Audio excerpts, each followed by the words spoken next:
Gustav Klimt's portrait of Elizabeth Lederer is extraordinary on multiple levels. Here you have a moment frozen in time, a splash of exoticism, exuberance, a fashion statement, telegraphing Elizabeth Lederer's cosmopolitan elegance and sophistication. This complex composition that has left an imprint on art history.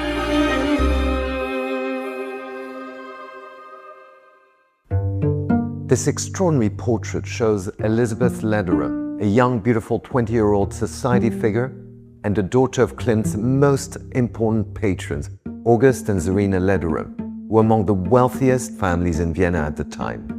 Klimt portrays Elizabeth as a figure of power and elegance, embodying the complexities of her time and leaving an indelible mark on the viewer's imagination. It's bold, unique in its blend of symbolism, eroticism, and the sumptuousness of his colors that are often jewel-like. Elizabeth is wearing a white, near-translucent floral dress. Remarkably, the robe she wears over it is not a chinoiserie. This is not an item of fashion inspired by Chinese or Japanese art. This is an actual 12-symbol imperial robe, and based on the style of the dragons, it was made for a 19th century emperor, and it's layered over this delicate white silk dress. These imperial dragon robes would have been worn for ceremonial purposes. They're not meant as everyday wear, and they convey the authority and legitimacy of the emperor and would have been always worn buttoned up. By contrast, you have here Elizabeth Lederer wearing this important ceremonial piece, open, almost draped like a negligee.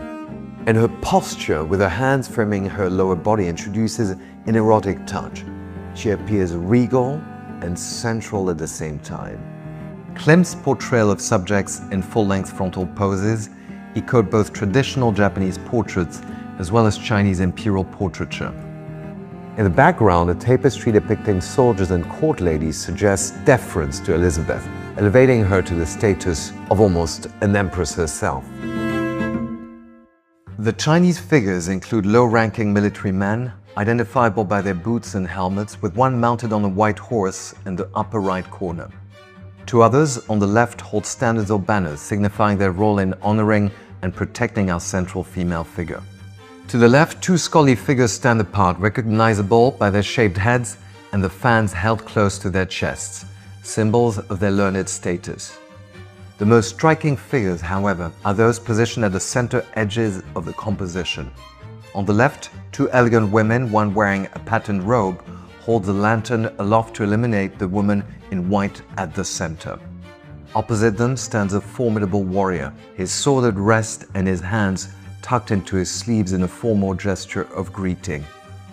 A similarly stylized warrior with bulging eyes and dramatic expression appears in the Chinese painting visible in Klimt's studio. The use of all the Chinese imagery acknowledges the Lederers as his most esteemed and erudite collectors, and also demonstrate the artist Klimt's own connoisseurship of Asian art. And these Coromandel screens that inspired the back scene would have been so expensive in Europe at the time.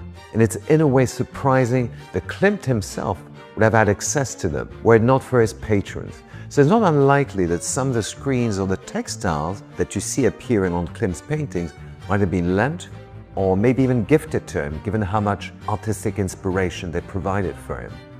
The artist was also known to own Japanese ukiyo-e prints, kimonos, netsuke, and lacquered pieces.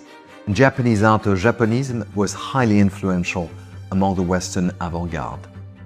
By the time Elizabeth posed for this portrait, the elite had fully embraced chinoiserie in their decor and fashion. This style, rich in Chinese artistic influences, transported viewers into a fantastical realm, reshaping European art and serving as a potent symbol of status and power. In this stunning life-size masterpiece, Klimt portrays Elizabeth as a figure of influence and elegance, embodying the complexities of her time, making Klimt the key figure not just of the Vienna secession movement, but an icon of modern art.